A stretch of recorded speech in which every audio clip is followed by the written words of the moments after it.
There are moments when prayer doesn't disappear. It just becomes quiet.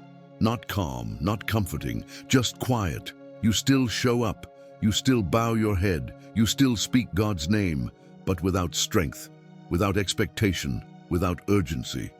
It's not that you stopped believing. It's that believing started to feel heavy. You pray, but nothing shifts. You listen, but nothing answers. And somewhere inside, a question forms that you don't say out loud. Does God still hear prayers that sound this weak? Because this isn't the kind of prayer you were taught to admire. There's no fire in it, no confidence, no long words stitched together with faith. It's short, sometimes fragmented, sometimes unfinished. You begin and then stop. You sigh more than you speak. You sit in silence longer than you intended. And the hardest part is not the silence itself. It's the fear that silence might mean distance, that maybe prayer only works when it's strong, that maybe God listens more closely when faith sounds certain, that maybe these quiet prayers don't carry enough weight to reach heaven. So you remain faithful, but tired, present, but hollow, obedient, but unsure. You don't walk away from God. You just don't know how to walk toward Him with what you have left. If this is where you are right now, not desperate enough to cry out, not peaceful enough to rest, just quietly showing up with what remains, stay here. Not because something dramatic is about to happen, not because the silence will immediately break, but because this place, this quiet, fragile, unpolished place, is not outside of God's attention. Even now, even like this, you are not praying alone. What makes this season difficult isn't that faith is gone. It's that faith is still there, quietly carrying more than it can explain. You wake up already tired, not physically, but inwardly.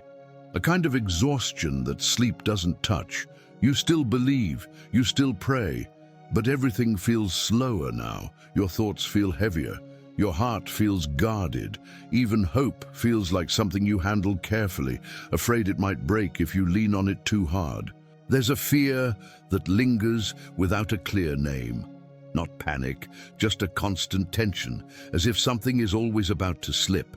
You replay the same prayers in your mind, wondering if you said something wrong, if you lacked faith, if your words were too small, too distracted, too uncertain. Sometimes you feel guilty for being tired, as if strong believers aren't supposed to feel this way, as if real faith should be louder, braver, more confident. So you keep going, not because you feel inspired, but because stopping feels worse. You pray out of discipline, out of habit, out of loyalty. But inside, you wonder why nothing seems to move. You hear other people talk about answered prayers, breakthroughs, clarity, and you nod, but quietly wonder what you're missing. You're not angry at God, you're just worn down by waiting for direction, waiting for relief, waiting for something, anything, to feel lighter. And the silence doesn't feel peaceful, it feels unanswered. You don't doubt that God can respond, you just don't know why He hasn't yet. This kind of pain is hard to explain because it doesn't scream, it doesn't collapse, it doesn't make demands. It simply stays. It settles into the background of your prayers, your days, your thoughts. And the hardest truth is this: you are still faithful, but quietly struggling. If that tension feels familiar, if your prayer life feels more like endurance than passion, if your faith feels present but exhausted, you are not alone in this. And this space you're standing in has a name. Even if you've never said it out loud, the silence is what unsettles you the most, not because God is quiet, but because you don't know what the quiet means. You wonder if silence is distance, if it's correction, if it's disappointment. You search your heart, replay your prayers, examine your motives, trying to find the reason nothing seems to answer back. But silence doesn't always come because something is wrong. God's silence is not absence. It is often the place where formation happens. This is difficult to accept because we're taught to associate God's presence with movement, with clarity, with visible change. So when nothing moves, We assume nothing is happening, but silence is not empty. It's not God stepping away. It's God working without explanation. There are seasons where answers would arrive too early, where clarity would interrupt what faith is meant to grow into. And so God remains quiet, not to test your endurance, but to deepen it. Not to punish doubt, but to steady a faith that no longer depends on constant reassurance. This silence is not rejection, it's not indifference, and it's not the end of prayer. It's the space where God listens without interrupting, where He holds what you say and what you can't say yet. When prayer feels quiet, it's often because God is drawing you closer, not pushing you away, teaching you to remain without being carried by emotion, to stay without being fueled by certainty. Silence trains the soul to trust without needing proof every step of the way.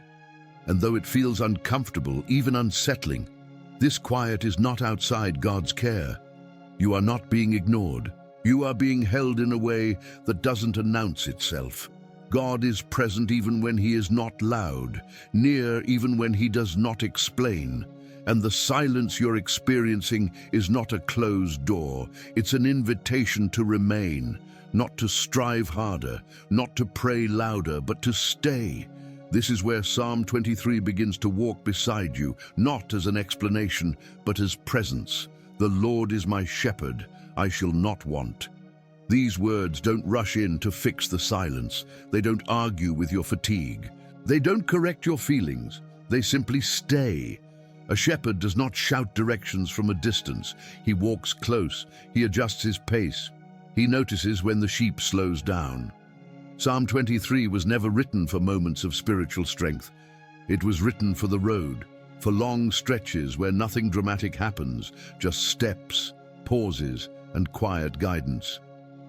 He leads me beside still waters, not rushing waters, not overwhelming movement. Still. Stillness doesn't mean everything is resolved.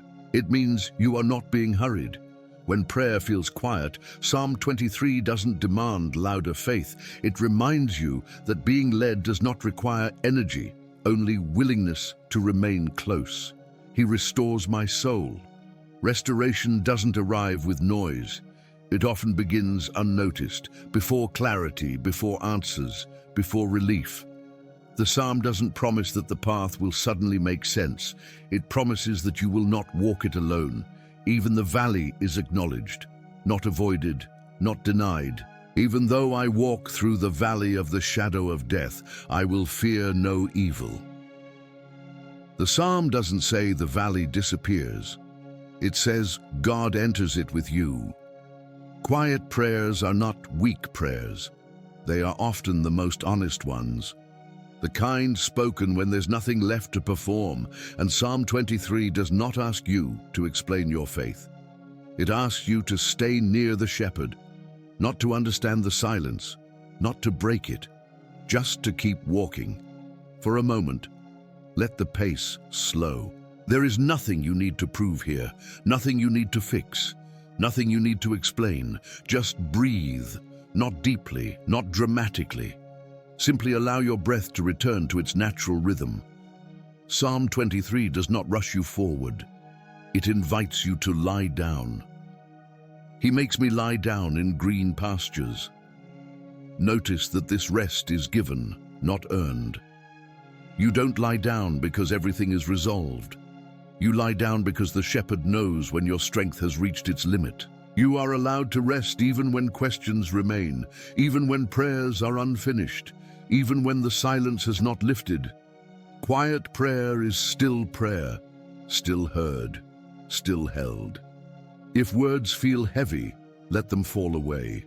If thoughts wander, gently return. There is no correct way to be still, no expectation to feel something profound. Sometimes rest is simply not leaving. You don't need to fill the silence with faith statements. You don't need to repeat anything perfectly. God is not measuring your calm. He is present in your pause. Let your shoulders drop. Let your jaw unclench. Let the weight you've been carrying loosen, even slightly. This moment is not about change. It's about care. The shepherd does not ask you to understand the path while you rest. He only asks you to remain close. If all you can offer right now is quiet presence, that is enough. Stay here for a few seconds longer. Let the silence be gentle. Nothing needs to happen. You are already being watched over. If this moment met you quietly, let it remain that way. There is no need to rush back into noise, no need to gather conclusions, no need to decide what this meant. Psalm 23 does not close a chapter, it keeps walking. The shepherd does not lead in sudden turns. He leads step by step, day by day, often without explanation. If your prayers feel small right now, let them be small. God is not waiting for them to grow louder. He is listening already. You don't need to carry tomorrow today. You don't need to understand where the path leads next. You only need to remain. These psalms are not meant to resolve everything at once.